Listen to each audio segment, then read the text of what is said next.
Welcome, everyone, to a new podcast, The Influential Creatrix. And I need to say that me and my guests have at least already something in common. We love purple. So, my dear, welcome here. And please, I always ask for you guys to present yourself because nobody can tell your story better than you. But we know already we have the same we enjoy purple point. Let's do it. Welcome. Thank you for having me. Thank you for having me. My name's Kaz Riley. I am an award-winning clinical hypnotherapist. I'm an author. I train clinical hypnosis, and I'm the founder of a program called Sexual Freedom Hypnosis. I'm the author of this book, which is called Woman: How to Find, Understand, and Embrace Your Sexual Pleasure. There's a cool story about this that we can talk about later, about how Amazon actually banned this book for a while, and we fought back. So I'll tell you about that later. But I'm over in the UK. You can probably tell by my accent, but I'm all about female empowerment and women being very much embodied in their power and embracing every aspect of being a woman, our sensuality, our sexuality, because it's a huge driving force for us in every single aspect of our lives. What a blast to listen to you saying that. I operate majority of my life. I had this thing. So I in Portugal, I did 3 covers of Maxim when Maxim was a thing. I did Playboy cover in 2016. At the same time, I was always operating on my male energy, always hiding my body because I did want to be understood as a woman, as an intelligent woman. Then I know I am, but at the same time, I did my boobs. I had 5 kids, so I in this weird place where I was, where my teenager kids as well did not want to see their mom sexy or like this, like I am today. Mm-hmm. And I was in such a weird place because for me, sex is something that I love. And I deeply and completely believe more quality intimacy I have, whatever that is alone or with a partner, more money I make, more successful I am. But I found in my life people, and I will say even men, majority of my issues are men, where sex was not seen as I do. I don't know if this is the first time that you listen to someone saying this, but for sure not. No, not at all. I think that this is very true for a lot of people. Sex becomes about a performance rather than about a connection and an experience. Yeah. And and that's kind of what's shown to us, isn't it, within the media and right the way through from pornography, but right the way through even to kind of blockbuster movies. It's still seen as this kind of performance. It's very clean. It's not messy, when actually it's a very kind of primal experience, great sex, isn't it? And when we embrace ourselves, the way I talk about it is that we become very embodied within that kind of experience. We're not in here. Hopefully we're kind of in here, but women especially are, does my bum look big? Am I doing this right? Am I making the right noises? Am I responding as my partner wants me to? All of this kind of stuff. And actually, if we can let go of that and the shame that's attached to it, this is the thing that kind of really messes stuff up.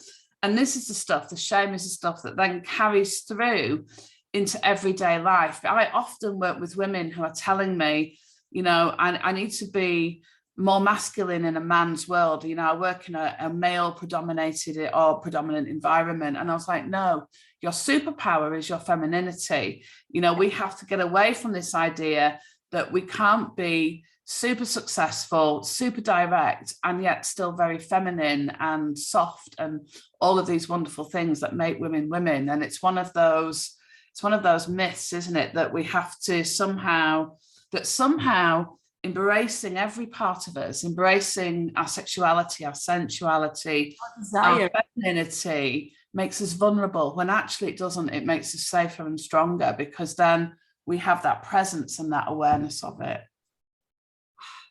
Oh my God, you are blessed. You are what I ask for. And I'm going to explain to you why, because I'm exactly on this moment of the journey. I'm exactly like my Instagram account, and you are going to see my Instagram account is full of purple, pink, and black, purple, pink, and black, because at this moment, I define that my work is to be an amplifier to all the amazing women who have a gift and they are transforming people's lives. And I just go and amplify what they do, teaching them about how to grow online, teaching them about how I launch things and how I do teaching, I say sharing. But I have been struggling with my sexuality. I always did love sex. I was never ashamed to say it. But part of that comes probably from something that I learned. I did want to be a best, can I swear? Best. Of course, yeah, go for it. Yeah. I didn't want to do it, not because I was really enjoying, but because I didn't want to have that power on the person. And I was not allowing anyone giving me orgasm. I was allowing me controlling my own orgasms, because if I allowed to lose the control, I was giving myself to someone. And I know this is very deep, and it was not on my project to talk about this, but I found out then just now, then I'm aware of this. I can decide how I come, with who I come, when I do, and me first. I'm sorry. It's not, I don't have any interest to convince anyone. I know how good I am, but I want to have relations where I have pleasure, where I allowed me to lose myself, to let it go. And how many years I spent without doing that. So I know this is a very strong statement and not what I was planning for this podcast, but I feel that more in tune I am with my my female femme power, my femme energy, more beautiful things I make it happen. You couldn't be more right. Okay. And one of the biggest things that I have in terms of helping women kind of overcome the things that you were saying is this: permission for pleasure. And women especially they find it so difficult to give themselves permission for pleasure and that permission to be on their terms. And actually, we often forget that for our partners, and we'll, for the sake of this conversation, we'll talk about male partners. Obviously, there are many kinds of partners that we can whatever have. Partners is. But, yes. Yeah, but for we often are worried about their pleasure, that somehow we're kind of conforming to what we feel our pleasure, how that should show up. And when we start denying ourselves pleasure, if you think about, really, we've been kind of programmed to believe that pleasure is bad for us. And actually, when we look at the world, I talk about pleasure as in go and look at the sunset, go and look at the beautiful scenery, go and smell this amazing, fragrant, healthy food, go and take real pleasure in how amazing your body is. And then things like sexual pleasure and all of that kind of stuff.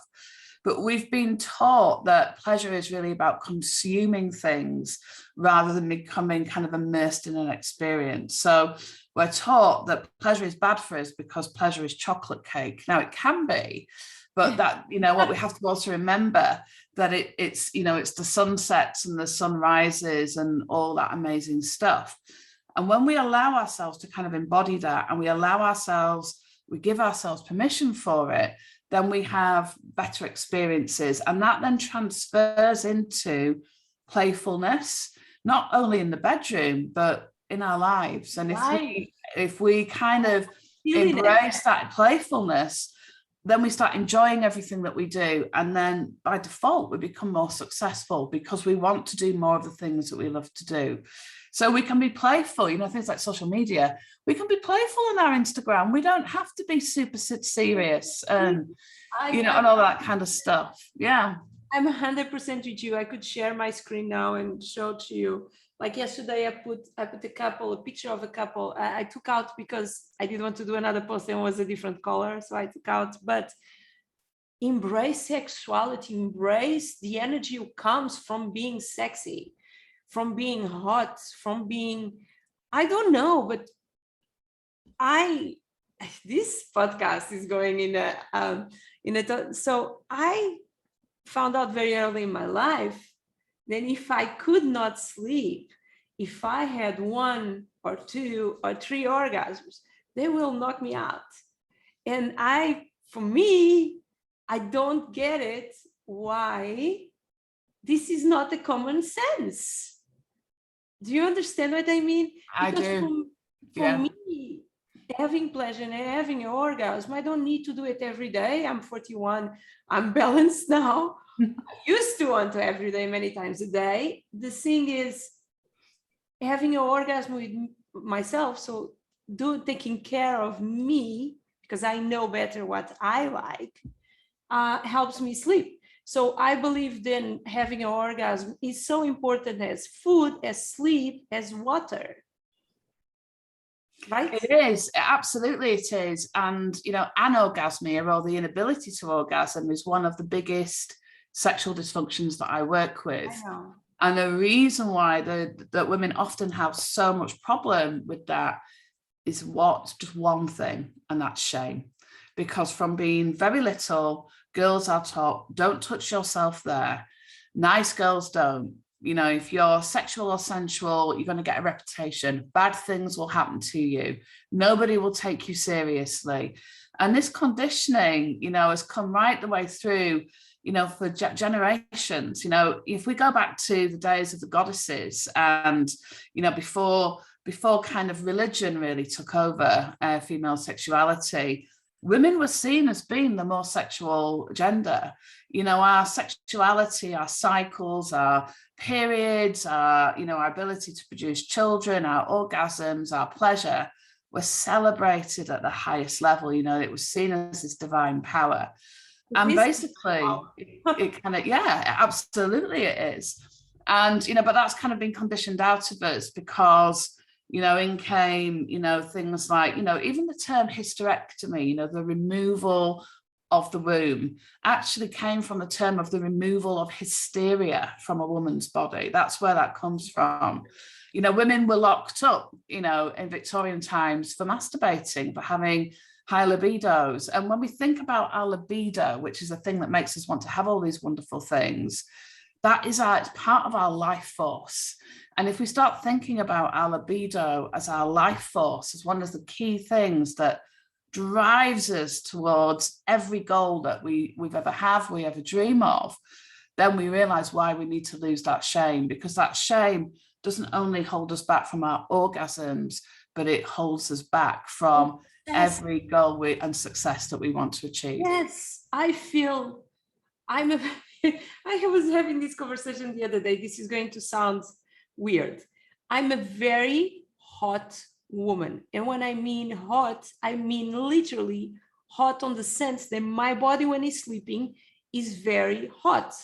In the same way, I believe that hotness, and maybe it's because of that we call people hot, but it's very connected with my creative chakra.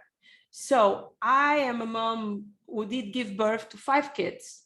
But as well, when I'm creating, when I'm in a moment and I am now, when I'm doing this podcast, when I'm coming with all this intention to learn and to provide other people with this conversation, because for sure someone is listening now and say, oh my God, I was thinking about this.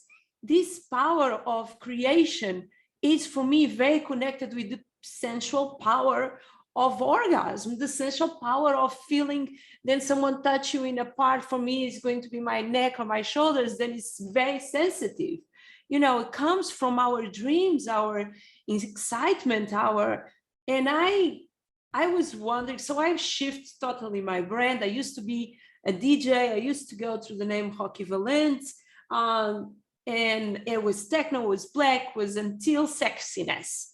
And I felt so trapped. And now I'm a coach. I'm a great one. I do amazing. So And I found myself what I'm going to dress. And I found myself, oh, hell no, we are not playing this game anymore. I am going to dress as sexy as I want because I work with women and I don't care what men think about it. And I don't care, and I care at the same time, whatever. But why we don't take, like, I know because I have boobs and I'm blonde and whatever, I'm sexy, people maybe will not take me serious, but the people then I want to reach, they will find their sister there. So I don't care anymore. So many times we shrink our sexuality, our power, our creation power to fit because we are more than 40, or because we are the, oh, you cannot be sexy with 50, and then comes J-Lo and explode with your belief, right? So what can we do? I'm going away from your subjects, then is what you coach, but what can women do if they feel trapped out of their full power? We have to let go of the shame that keeps us in that trap, because ultimately it's about a perception. So it's about kind of the way we perceive the world and how the world perceives women. So in terms of our sexuality and our desire, and as we've already said, that kind of transfers over into everyday life. We have this thing called erotic plasticity, which is a really cool term, isn't it? But basically that means how much of our kind of sexual drive, our energy, is influenced by outside sources. So we have to really look at our own belief systems about ourselves as women and sexual beings, and find the courage to really challenge that. I say, well, why do I believe that? Was it something that I was taught at school? Was it something that, you know, I've just accepted? Is it because I fear how other people will think of me? Rather than just permitting myself, permission again, isn't it, to simply be me. And one day that might be, you know, where I could be wearing, you know, a tracksuit, and the other day the sexiest dress on earth. And the only thing that matters is what I want to wear on that particular day. Yeah. My last relation ends in a very painful way, related because of different kinds of libids.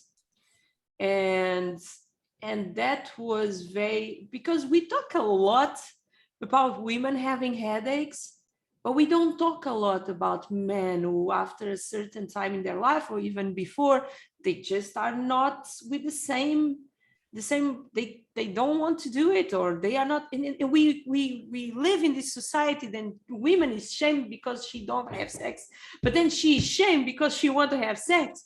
It's such a tricky thing. And I know how much damage that did to me, to be constantly being pushed away and say, no, not now, no, I don't want, no, don't do that. That had a terrible effect on myself. What is the why behind the moment? Then we are aware, then we are frustrated. We are frustrated many times. And many times for me, our frustration is energy holding in us, then we need to release whatever is crying, whatever is laughing, whatever is orgasming.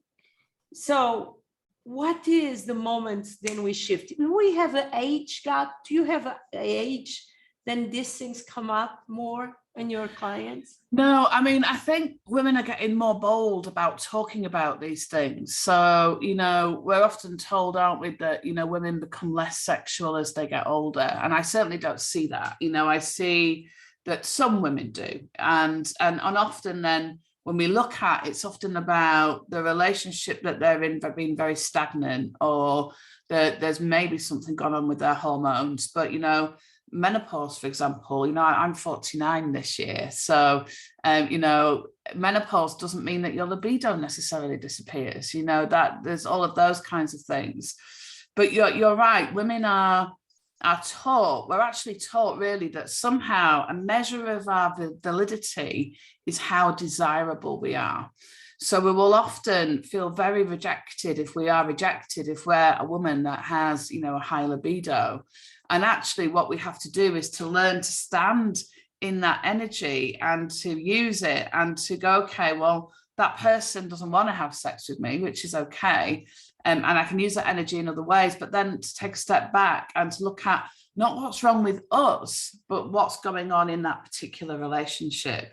Oh my God. Because we're often in that place where we take the responsibility when actually there's something going on that's bigger than us as an individual. It's what's going on within that particular dynamic. The damage on me as a person, as a woman, was so deep because I deeply and completely believed that it was my fault. And it was like a real weird place to be because, for example, during our marriage, I did a Playboy cover. You don't get more than that. And yeah, and I just wish, and then I knew it. Then if we keep going on that, we are going to reach a divorce. And I knew that was going to hurt many people around, and in special our kids and myself. And I had not the tools to go cross this is not my fault. Because if I had the tools, if I did not think it was my fault, and I did not want to pour me and victimize myself and what I'm doing wrong and beat myself up, probably I was able to zoom out and understand what I could do to fix the relation and not the situation.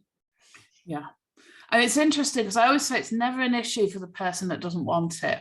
Never. And yeah, you know, and that can be either, you know, it could be, you know, the male or female side of the relationship. But that's often, you know, I always say to my, you know, it's never an issue for the person that doesn't want it. But we have to, if we can communicate what we need, and sometimes people just aren't compatible that way. You know, it's not about anybody's done anything wrong, you know, for whatever reason, things change. And you know, for sometimes that means then that we have to let go of that relationship and move on. And sometimes it means that we learn how to wake people up. Couples stop doing what I call the libido dance. So it's where things like mindfulness, gratitude, you know, all of those kinds of things. Are you like, I believe in couples, especially when they have kids, they should schedule hot sex one time a month at least in a different environment than other room. Mm-hmm. Go to a motel, go to a hotel, go something, turn off the phones and eat a very juicy, tasteful food, have fun, laugh, dance, whatever, but you need it. Absolutely. And as well with the age, it becomes more about the quality than the quantity. I used to be very offended if I was with a partner and he did not have an orgasm. I found then society programmed my head, then I was not good enough if he did not end. Then I realized that certain men after a certain age, they prefer to not come because that deprives them to the full energy. And then comes the tantra, and then comes the pleasure, and then comes. But for me, it was offensive. And I had these big fights for no reason. And it's all about, you know, where that's how we're programmed to believe. So then actually in those circumstances, it becomes about our ego, doesn't it? You know, yeah. And, you know, and we don't realize that's what's happening. I did not realize just in this moment. And often one of the biggest reasons that, you know, when I ask people why they've come to seek my help, they'll often say, because it's really affecting my partner's self-esteem. And that can be their male partner or their female partner, simply because they're not able to orgasm, you know. And, you know, orgasm isn't the goal of sex. Connection is the goal of sex. If we want just to have an orgasm, we can do that very easily ourselves, can't we? We don't need anybody else present for that. And so majority of times are even better the quality of the orgasm. But when women think about sex, they think about the moments, not about You know, they think about how someone undress you, or how someone dance with you, or how someone, I'm doing a list of things that I like, or how, you know, all of that. It's not the orgasm that we are looking for, right? What our fantasy, I don't know, I never did think about this, but my fantasies, it's the moments, it's not the orgasm, it's the Absolutely. the thing around. What you're talking about, Rita, is your eroticism. Exactly. And our eroticism is absolutely key to our life force, to good sex, to it feeds anticipation. Our eroticism, our fantasies, are the adult version of us dreaming about being superheroes, princesses, all of that kind of stuff. It's the adult version of let's pretend, isn't it? You know, in our heads when we would daydream. And it's really important because that feeds back into, that's part of our playfulness, isn't it? And if we allow ourselves to dream, we know what happens when we dream big and we want to be successful, and we can embellish that how we want. You know, it's truly anything goes in our heads, isn't it? And it's truly good for our souls. So that's, you know, it's our eroticism. And that's often the thing that goes flying out of the window when children arrive and routine arrives, because, you know, we forget that we need to do that. And, you know, often women will say, but I'm doing that, but not about my partner. I'm like, that's okay. It's a fantasy. You know what? Yeah, it's not cheating. It's not. And actually, that's what things like Playboy and stuff are often for, aren't they? They're to feed somebody's eroticism. I'm very happy because my Playboy cover was bought much more for women than for men, because I was the only Playboy cover with 5 kids and everyone didn't want to check out how I was inside. The thing is, I remember then one of the funny, if I can give a skill, something like I love to do, and it's so easy, even if you have kids, and it's great for build up, is texting each other. Mm-hmm. You can be in the same house, just text and go for it. And if you have like, for me, I don't like secrets on the relation. If I'm with someone, I can feel the vibration if something is off. So if I'm having fantasies, I want to share my fantasies with, so we understand why. If I need to understand what I want, because if I'm with someone and I start fantasize, how do you say okay, having fantasies with someone else and is a specific person, maybe we need to go and have a conversation because something is off. Or I don't know, if maybe you don't agree with me. I don't know. I think a fantasy is a fantasy. So there's the difference between a fantasy with an intention to live it out, mm-hmm. and a fantasy that, you know, just as when we're younger, you know, we know we're not going to be a princess. We know we can't fly, for example.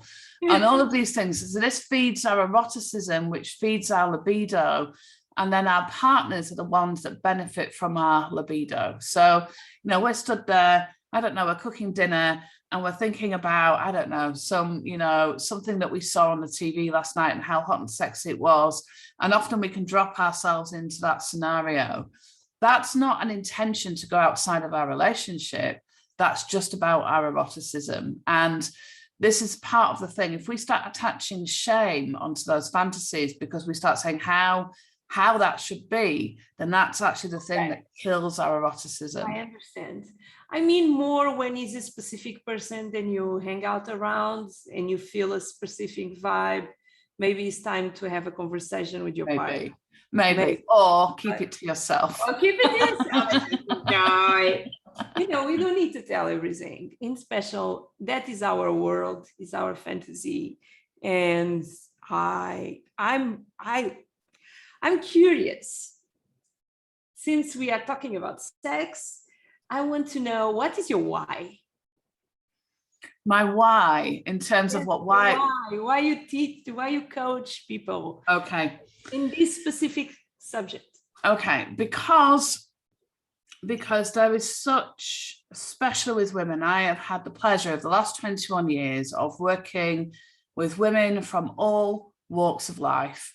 Many of them run, you know, multi-million international companies. They're CEOs of boards, and they still struggle with this. They still have lack of confidence with this. They can't say the word vulva, for example. They struggle, and they've no idea what their own clitoris looks like, or any clitoris looks like. We are still very much in a world that's conditioned that, you know, women shouldn't feel sexual, you know, that unless they're married or they're, you know, it should be towards one person, and, you know, not to stand into that power.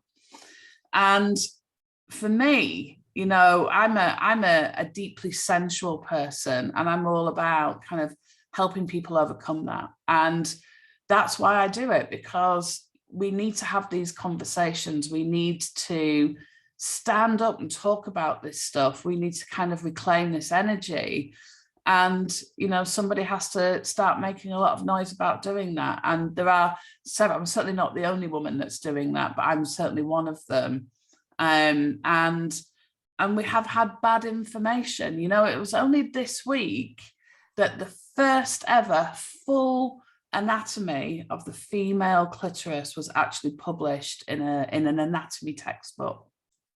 My God. That's, you know, this is how bad it's been, where they would just completely omit, in terms of like the female reproductive system, the clitoris. This is a life-size model, by the way. I take them everywhere. I saw it the other day on Netflix, the new documentary, and I had no clue. Absolutely. And we're not taught about it. So it's telling us, even now, women and girls aren't even taught about this part of their body, which is the only organ that's purely for pleasure.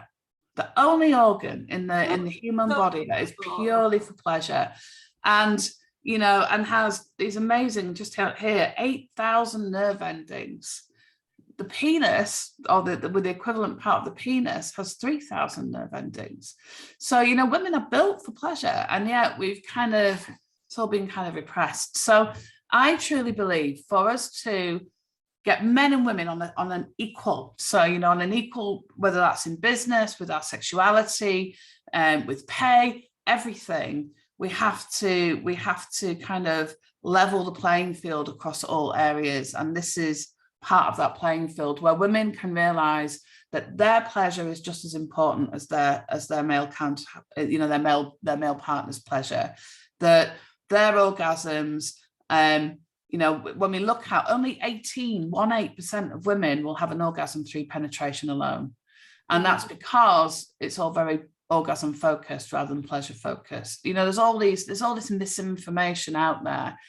And I hope that my legacy that I leave behind, you know, in you know, when I'm long gone, is that there were a lot of women that understood their bodies, that understood that their sexuality was one of their biggest superpowers. And when I say that, I don't mean they're going out having sex randomly with people. I mean, they're comfortable in their own bodies, and they're comfortable in that power, and they're not trying to hide away from it because they fear something bad will happen. And that's my why. Oh my God. You make me tear a little bit, because I found then so many beautiful women that I met, they don't tap on their full power because they don't allow themselves loving themselves and their body. And I'm a person who never had body issues. I fixed the things that I did not like on my body. I did my boobs, I did my ears, I did a tummy tuck after having majority of kids. I found myself struggling on the last couple of weeks because I put some weight, and I never had that. And then I start seeing myself taking like going against me in a way then reduce my power. And I grew up loving sex and saying sex is my thing, guys, stop annoying me. But at the same time, I had some abuse in my life. And a certain moment you start asking yourself, oh, do you like so much sex because of the trauma of your abuse? Or why are you entitled to say you love sex? Maybe you are remembering when you were abused or something happened to you.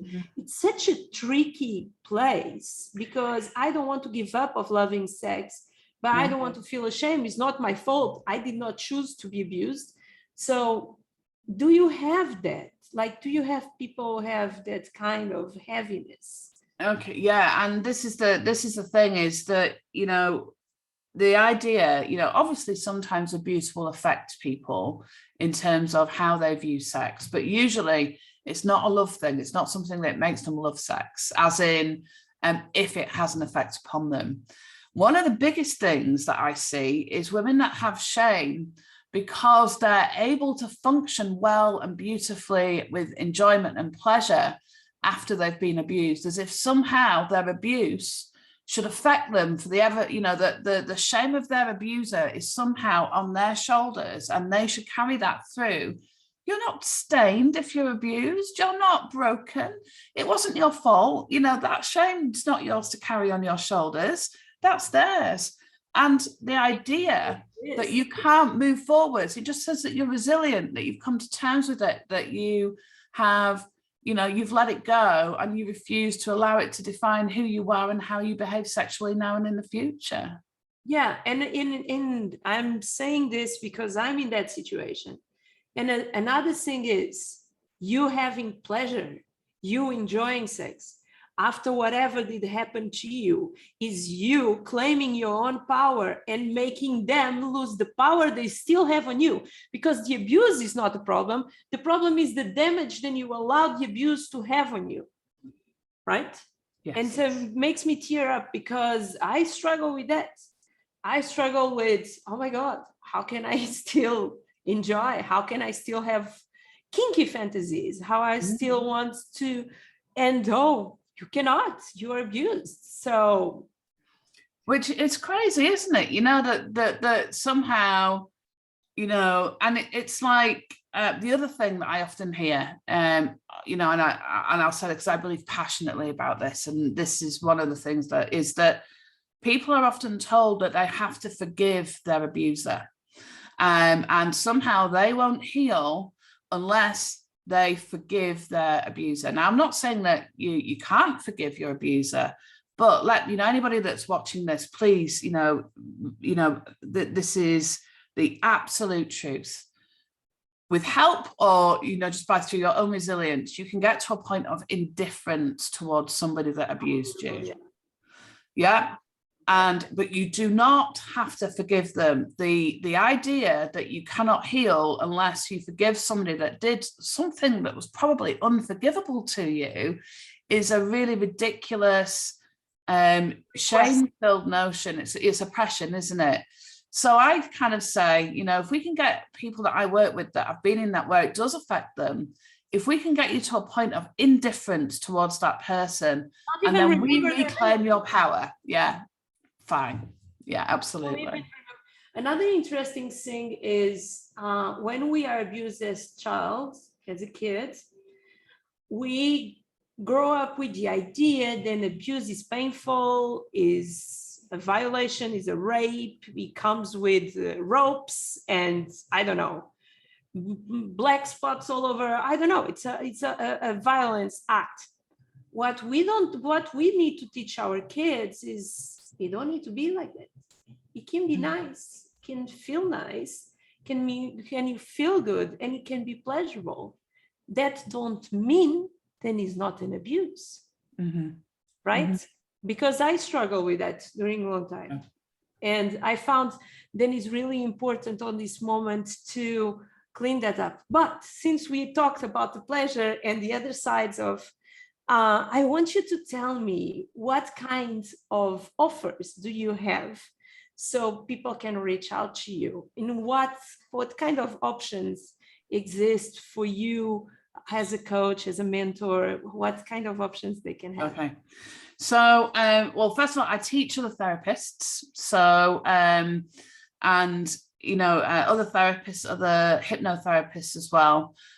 So for that, which is good, because we all need to expand our knowledge, I think, certainly with regards to sexual freedom and female sexuality. So they can certainly find those kinds of things on my website, sexualfreedomhypnosis.org. I'm teaching in Las Vegas in July, and all kinds of cool stuff. So that will be awesome. Oh, I'm crazy enough to go to Las Vegas. It's just probably for people, but I'm crazy enough to go to Las Vegas just to see you. Okay, well, we've also got a one day kind of event there, which is called Awakening Aphrodite, which is very much aimed at the female client rather than the therapist, to really come and stand into our power. And it's not just about female sexuality, it's about opening and grounding, it's about letting go of shame, it's about all kinds of stuff, which kind of allows us to really embrace our kind of, when we talk about the inner goddess, you know, what does that even mean? So that's really what that's there for. So it's on the 1st of August in Las Vegas, and that will be really awesome. I also have my book, which you can get on Amazon. It's time for you to tell the story. So so you can get this on Amazon, funnily enough. Now it's also available on Audible, Kindle. You can get it in most good bookshops. Tell me the story. Why they banned so when this book was published, and you can imagine, you spend months and months and months, your heart and soul, my life's work is in this book, my passion is in this book. And what happened was Amazon actually classed it as erotica because of this image. Okay. And you'll love this. I can wait to take a big inhalation of breath in horror. Okay, let's go. And this image, which was a biological diagram of the female reproductive system, this image here. And Amazon, they're kind of decided in their I don't know really who did, but they decided that these were erotic images that were needed to be classed as erotica. And when you're classed as erotica on Amazon, it means nobody can find you. You're not searchable on any of the books. You know, if you put in female sexuality or female sex education, you wouldn't find it because they put this into the erotica category. And so started my battle with Amazon. And this battle went on for quite some time, and we went back and forth. At one point, I think they were even about to say, look, we're not even allowed to have this book on Amazon at all. We're not moving it out of erotica. It is erotica. There isn't anything, you know, there's themes within here, but this is all about empowerment and education. So this is what I did, Rita. This is me being me. So I launched a kind of like an online campaign. So I was making YouTube videos, showing some of the things that Amazon would sell, you know, figurines that were quite pornographic compared to, you know, this image. Apparently, you know, for books, it's not okay, you know, all kinds of stuff. Still was getting nowhere. So I spent 3 days on the internet and I tracked down Jeff Bezos's customer-facing email. Wow. And I did all my research, and Urban Myth said, if you can get his attention, then he will action something and things will change very quickly for you. Well, I know he sends rockets into the sky that are in the shape of a penis, and that's all kind of good, but I wasn't sure how interested he would be on female sexuality. So I sent him an email with the tagline or the subject line, malfunctioning algorithm causing discrimination at Amazon KDP. Which is exactly what was happening, because you could go and pick up a textbook about male sexuality in the same, you know, in the right category easily. So there was obviously an issue with female sexuality. And once I managed to do that and send that, and he saw it, the next thing I know, suddenly all these people that wouldn't speak to me, that didn't have supervisors, that you couldn't escalate, suddenly I've got the chief executive of Amazon KDP emailing me directly saying, we'll review this. And 3 days later, all of the restrictions were lifted, and I've been able to have this book on Amazon since. But people were saying to me, just change the book, change the cover, change the diagram. And I was like, well, I sit in this office every day working online with my clients or here face to face with my clients, telling them, encouraging them that you have to stand in your power, that you have to believe in yourself, that you have to fully embrace every part of being a woman. So I couldn't possibly just change something because of essentially an algorithm that was created by men says that, you know, anatomical diagrams of male genitalia are fine and female ones aren't. So it's a cool story to tell now, you know, and, you know, it's a real fight, isn't it? But that's why we have this, you know, I can now sell my book freely because I refused to do that. I just was like, no, we have to sort this out. How beautiful is, like, you make me emotional because I found my tribe. My tribe is people as you who have a gift and they want to expand. They want to bring more people in. And now that I feel aligned with my purpose, when I listen to stories as you, this could be my story because I'm driven as that. And I cannot imagine how many women can be different just to listen to our conversation here. Women don't speak about we are not all from Sex and the City. We don't speak about orgasms. We don't speak about the weird boyfriends who do something off. We don't speak about this. And why not? Why? I think, do you have a podcast? I do. I have a YouTube channel, actually. It's called Trancing in the Sheets. Okay. Excuse me. But I've got some new projects that are in the pipeline that are coming out very soon, which are much more about talking about these things and also about great sex ed. It's really the sex education that women have just never been taught. You know, it's the right information minus all the shame that has kept us in this place, which is really about empowering us to just embrace it. And that doesn't mean that we have to act in a particular way. But yeah, Trancing in the Sheets is my YouTube channel, and there's all kinds of stuff on there. And really a lot of my stuff is about the power of our mind, how our mind is our biggest sex organ. And it's also the biggest thing that we have that makes us successful, isn't it? It's all of that embodied. Because for women, I think sex starts in our mind, right? Everybody, for men and women. Okay, so, but we get more excited. I was going to say horny, now it's done. With o caliente, como se diz in like you say in Spanish, for ideas. Like, I don't know, but when I close a new client, and it have been often, I get more wishes to have sex and have pleasure. So I deeply think that my creative push that, and I'm not, maybe I still have lots of shame to handle, but I'm much more upfront than majority of women. And how can we start this journey?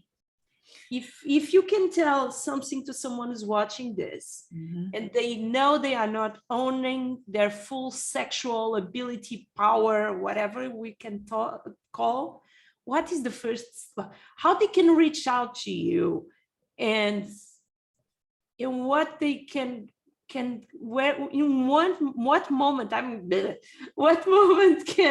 can you help them? Well, as soon as they make the decision that they want something different, and I guess that before that comes the realization that they're capable of something different, and you know, really that's about their life force, isn't it? Is wanting to have a life force that's glowing and vibrant and wonderful. And you know, people can book in with sessions with me. I'm building an app at the moment, which is how we connected, which is called Awakening Aphrodite. So there will be lots of kind of courses. I'm building a community there. That's all just kind of, you know, we're not too far away from launching that now. And they can reach out to me, you know, Kaz at Trancing in the Sheets. Send me an email, tell me your story. I'm interested in people's stories, and then how we kind of write the next chapters. And, you know, I am often a guide for people as they write their new chapters, which is, you know, I help people let go of shame, and I help people embrace their sensuality from top to toe. And if they want just to try this on for size without spending a penny, if they go to KazRileyWoman.com /embrace videos. In this book, there are 26 practical techniques that women can use, and there's free MP4 downloads of them on that website that I've just mentioned, which is KazRileyWoman.com, and they can access those for free and they can have a listen. And, you know, there's things in here called your erotic bathtub, you know, how to fill yourself up with this amazing energy, and just to start to kind of embrace that part of themselves. But ultimately it starts with permission again, doesn't it? Permission to do things differently. Do you have anything about using that power to be more successful? So what I mean, come back to our is a full circle. We are on this world where we compete, we are business owners, or we are directors or CEOs, and we want to being taken serious. We are in our male energy, but maybe if we access our female energy, then we get much more. Do you have something to teach that or share? Absolutely, because if we allow ourselves to be embodied within that, so simply by connecting people in with their feminine energy, and actually sometimes we need to do that with men too, but especially with women, you know, connect them in with that, because that is a very creative force. It's a very patient force as well. Quite often it's a very nurturing force. When we think about these kind of things that are often associated with female energy, and often it's about showing people where it is. So I use hypnosis to do that. You know, we can access different parts of the mind, allow people to really kind of get into that headspace, if you like, and feel it embodied so that they're there. You know, that's one of the reasons that I love hypnosis so much, is that we can access these states. And then we've got much more powerful visualizations. We've got much more powerful goal setting.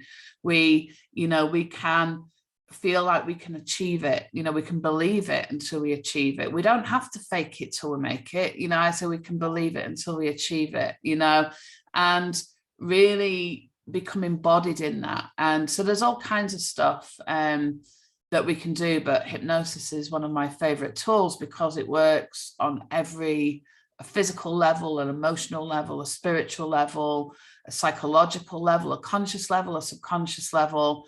And it really allows people to really get into, you know, I always say feeling is healing. And when we really feel it, when we really feel that energy, it gives us that drive. And, you know, we're talking about our libido is a massive part of our life force. Our sexuality is a massive part of our life force.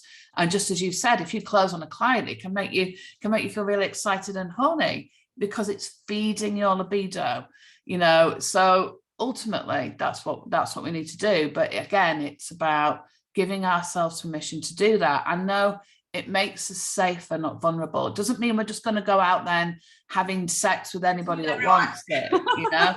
And actually, because what it does is it makes us more confident. And we all know that person that walks into the room who is oozing confidence.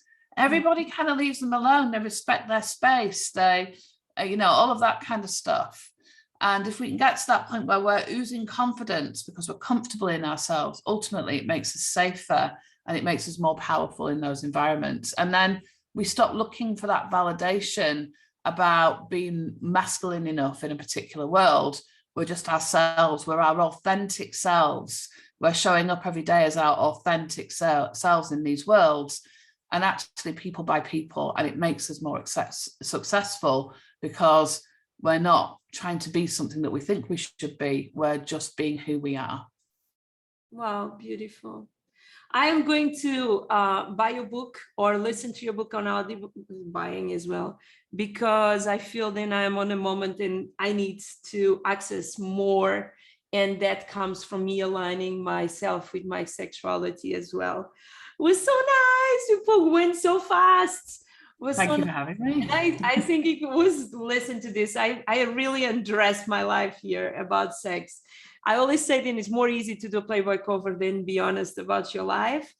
Thank you so much. Thank you so much. I want you to send me all the links so I can put on the description of the podcast. And guys, ladies, princess, women, super women, or more older women who are just into starting now, you are still in time.